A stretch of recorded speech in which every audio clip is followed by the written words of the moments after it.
Super Rugby, playoff match number 3. The Chiefs go through, but I think, despite the scoreline blowing out a little bit at the end, this was the best quality of the 3 quarterfinals or qualifying finals, whatever you want to call them. Like, the Hurricanes were amazing in their win over the Brumbies, but it wasn't much of a contest.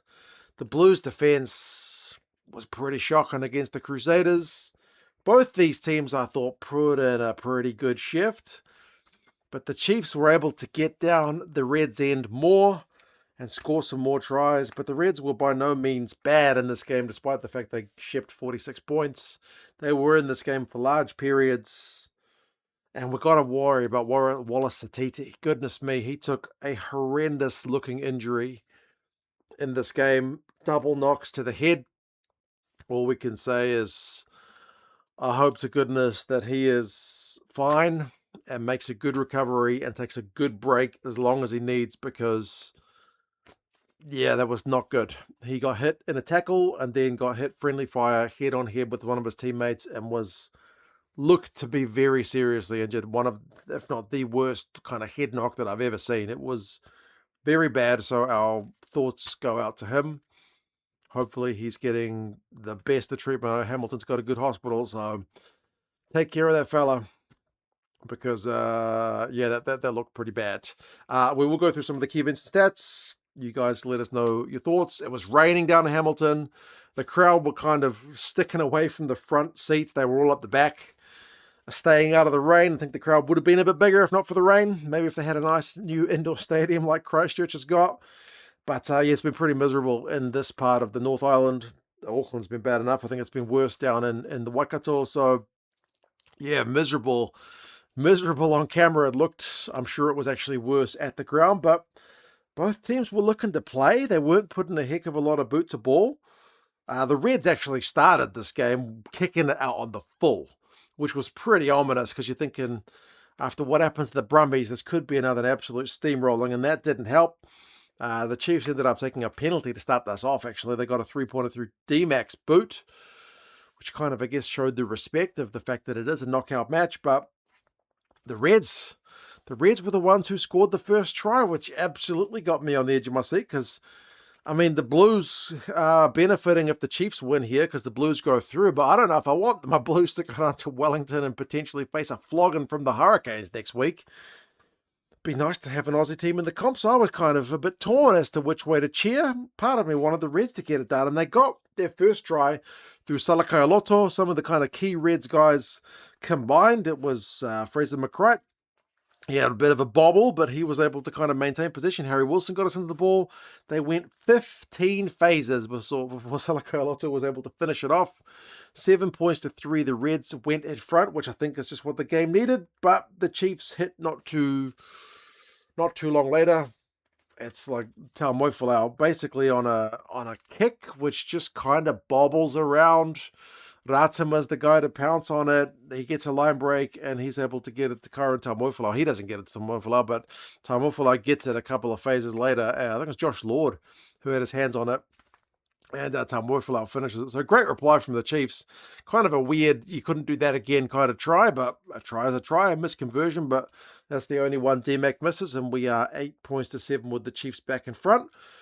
I thought, though, the Reds were looking decent, man. They had some decent possession. Dalguna was busting tackles. Carter Gordon had a nice kind of half break.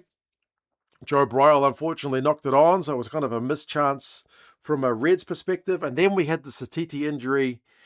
Salakaia-Loto ended up getting yellow carded for the initial tackle on him, but I don't think the initial tackle was what is going to send Sititi to hospital. It was the friendly fire head-on-head collision.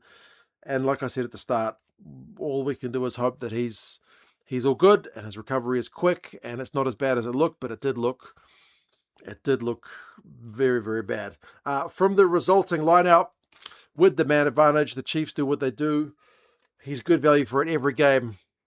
Samasona Taukei'aho, the Chiefs hooker, with the maul, goes over for a pretty easy try from a Chiefs perspective. Their maul is already great. The Chiefs have got the extra kind of forward. Salakaia-Loto is a big unit to be missing on maul defense. And, they punish. So 15 points to 7.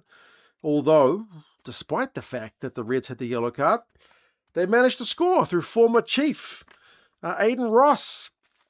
14 men red side. This is why I say this game was like the best of the qualifying finals, because I don't know, there was a bit of just to and fro, a bit of kind of arm wrestle about it. So Fraser McCright started it by winning a penalty at the breakdown. He is so good at that. He's been doing it all season. 5-meter tap after the Chiefs had kind of been marched for throwing the ball away on a Reds penalty. And yeah, 3 or 4 phases. Aiden Ross goes over for a try back at his kind of home away from home, or his old home. So 15-14, we are back to game on. Then the Chiefs cop a yellow card of their own for a kind of head-on-head tackle assist. It was Brown, who's a second-man tackler on Fluke. And yeah, he gets himself yellow carded, so the Reds have got a chance to go in front. They do with a penalty, so 17 points to 15. Although the Chiefs were not done it because they had a try before halftime. It was a bit scrappy, but Moifulau got his second. There was kind of seemingly a few bobbled balls, potentially knock-ons each way, but the refs cleared everything. I don't know if I trust James Dolman as far as I could throw him. Not just for this game, but just generally. But anyway, I don't want to harp on about refs. They clear it, so it's 22 points to 17 at halftime, which is still game on. I don't think many people were giving the Reds a shot. Possession is like 54-46 to the Chiefs, and not much in it. Territory's 50-50. Line breaks is 3-2 to the Chiefs. Defenders beaten is 11-5 to the Reds. Low kicks. There's only been 15 kicks in the first half, so it's low. It's a good game in the rain. It is. Chiefs scored, though, first in the second half, and I do feel like they were able to push the Reds away in that second half and kind of just keep them pretty comfortably at arm's length. There were a couple of, again, no knock-ons. Advantage, DMAC, as the Reds had just looked to hold the Chiefs out for ages when they got a penalty. Close range, DMAC, before anyone really registered that he was doing it, just get a quick tap and just scooted over the line for his first of 2 tries. So now it's starting to look a bit, it's a bit of a long way back. 29-17 is by no means game over, but like the Reds, despite all their pressure trying to come back into it, they camp in the Chiefs 22. Chiefs defense hold them out well. Pritchard probably has the best chance of it for the Reds off the bench, but he gets tackled into the corner by DMAC and by Ratema. So like DMAC's having a good influence on the game here. And then 65 minutes, I think it is game over when another maul goes close. And DMAC finishes it off 64 minutes. So that, what does it make it? 36-17. That is pretty much game over. The Reds, to their credit, kept fighting. Fassler got one from a maul to make it back to a 2-score game, 36-24. But DMAC had a penalty to take it up to 15 points. And then they finished it with Hutchinson, who's having a cracking season. Like, despite the fact that the Chiefs got injuries, which sucks, the fact that Hutchinson's getting a chance to get some proper game time into him is cracking. He looks the business. And he just beats defenders, man. Like DMAC with the pass back infield, like out the back of the hands. And then Hutchinson just has a crack, and he gets through the Reds defenders 46-24. So it does blow out a bit at the end. But like I said, I think the Reds were better value than that.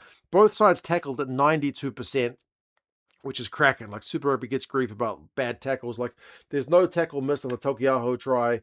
The DMAC one is just a bit of quick thinking. Nobody missed a tackle on him. Hutchinson's one, like that's some proper defenders beating and whatnot, but yeah, both sides are good like there. Line break 6-4 to the Chiefs. Defenders beaten 15-14 to the Reds.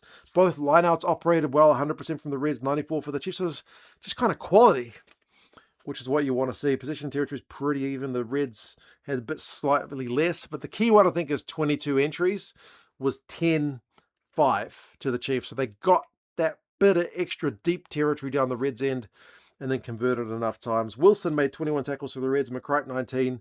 Ollie Norris made 24. The Chiefs won at least 1 or 2 scrum penalties as well. Hutchinson, 3 defenders beaten. Tamoifulau, 3 defenders beaten. Good game.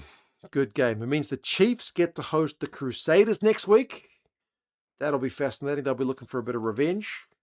And the Blues get the reward as the lucky loser of traveling to Hamilton and fingers crossed not getting a hiding.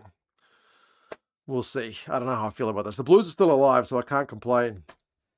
But it feels ominous. Anyway, folks, that was the Chiefs-Reds qualifying final. If you enjoyed the vid or the channel, feel free to subscribe, drop a like. Take care, and I'll talk to you guys again soon. See you later.